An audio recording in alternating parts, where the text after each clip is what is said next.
finds itself in a difficult situation. Europe must now also renegotiate its most important international partnership. Moreover, it must do so with a partner whose leader is unpredictable and clearly not committed to long-held assumptions about the desirability of a strong transatlantic partnership.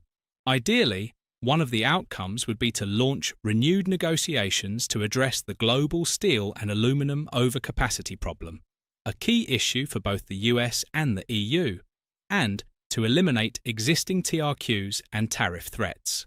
With tariffs put on the back burner, the agreement needs to address the US trade deficit with the EU, especially the goods trade deficit. In 2023, the US trade deficit in goods with the EU was significant and is on track to increase further in 2024. But efforts to rebalance the number and type of goods traded across the Atlantic could be complicated by the high level of integration between the two economies. Most transatlantic trade is driven by strong mutual investment, with US and European companies setting up large production facilities on both sides of the Atlantic. The direction and level of trade in goods therefore reflects supply chains where, for example, auto parts cross the Atlantic several times during the production of a finished product.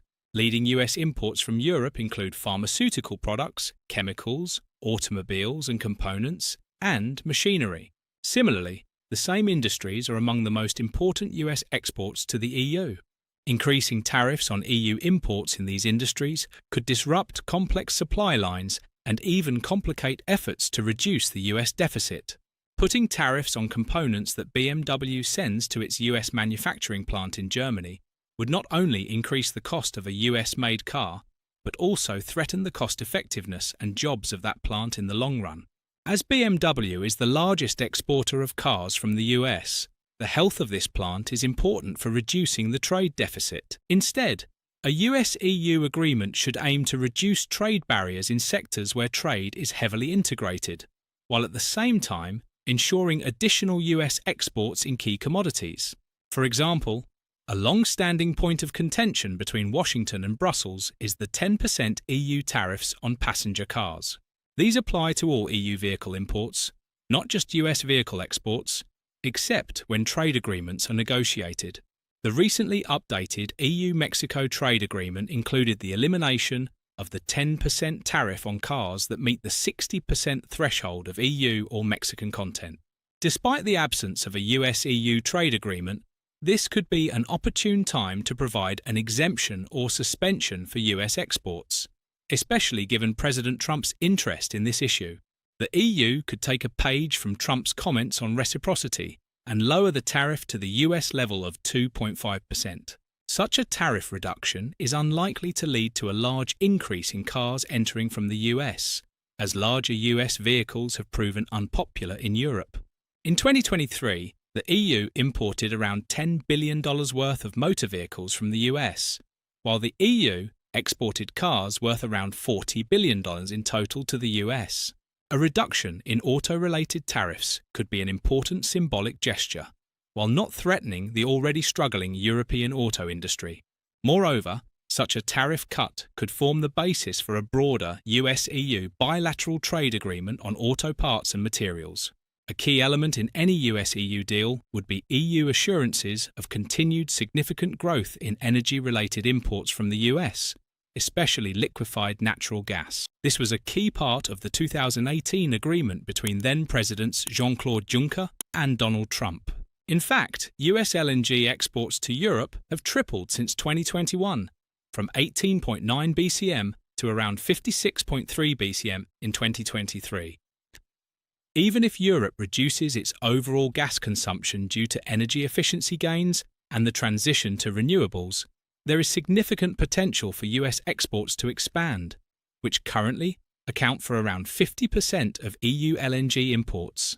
Therefore, any deal should include steps to reduce barriers to LNG trade so that trade can grow as much as the market allows. On the US side, Trump's decision to cancel the Biden administration's decision to license new LNG projects on his first day in office should ease EU concerns about the long-term availability of LNG in the US. On the EU side, a commitment that new regulatory measures will not hamper LNG trade should be considered. For example, efforts to promote the use of carbon capture and storage, expected to be launched under the new European Commission, should not create requirements that US-based exporters cannot meet. Similarly, the scope of the EU's carbon offset mechanism should not be extended to cover LNG beyond 2030. These are commitments that also preserve much-needed flexibility in European energy systems until renewables are sufficient. Perhaps most urgently, consultations should be launched to ensure that the EU's new methane regulation does not block potential imports of LNG from the US. Starting in May 2025, this regulation sets reporting requirements for importers and, in 2027, will require EU importers to ensure that imported LNG is subject to methane reduction measures equivalent to those required in the EU. The US methane regulation, introduced by the Biden administration, was a step towards meeting this requirement, but Trump is expected to rescind these rules. Removing the financial penalties and retaining other elements of the US rules could provide a basis for a US-EU agreement that would allow US exports to continue unimpeded.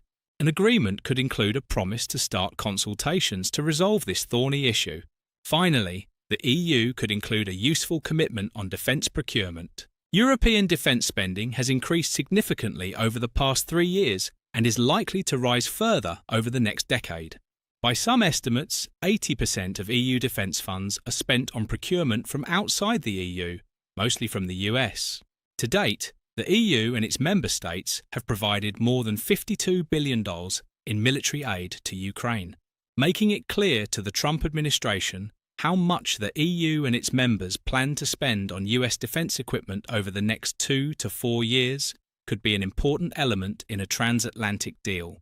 The EU could also commit to no discrimination against US defence companies established in Europe while developing the EU defence industrial base. Some might argue that such an agreement would result in the EU giving more than it takes. This may be true, but in any case, these clauses also reflect European interests and likely behaviour. Importing LNG and buying weapons from the US will happen. It is in the EU's interest as much as the US's that methane requirements do not hamper Europe's energy supply. And if lifting the 10% tariff on car imports from the US leads to an understanding that the US will not impose further punitive tariffs on steel and aluminium, that would be a win for European industry. But even if such an agreement is reached, it will not fully resolve the trade tensions between the EU and the Trump administration. As a constant bargainer, President Trump will soon start looking for the next deal with the EU that will reduce the trade deficit, and the EU will have to decide whether or not to join it, depending on the situation and the objectives outlined by the US. Entering into another negotiation may or may not support EU interests. However, there are some important areas where further agreements could benefit both sides. One area of increasing priority for both the United States and the EU is trade in critical minerals. Neither is a major producer of these commodities, instead having to rely on imports to meet most of their needs. The extraction and processing of these minerals is often limited to a small group of countries, with China playing a major role. In 2022, the United States has identified 50 minerals as critical to its economy, and China provides more than half of US imports for 19 of these minerals. The EU is in a similar situation, but in its recently published Critical Raw Materials Act, it has set targets by 2030 to extract 10% of its annual consumption and process 40% of that consumption. It also envisages a significant role for the recycling of these commodities from used batteries, computers, etc. Since the United States and the EU are in a similar predicament, it is logical to assume that through an agreement on critical minerals, any production from each other is eligible for unhindered imports into the other. It is also unlikely that the new administration will insist on the labour and environmental protection rights that the Biden administration demanded in its version of the Critical Minerals Agreement. In the next 4 years, and perhaps longer, we can expect the transatlantic partnership and the US-EU relationship in particular to change radically. Long-established assumptions about strategic alliances and the co-preservation of world order will have to change. The Trump administration will expect the EU to act in Europe's interests, and especially in the short-term interests of the European economy.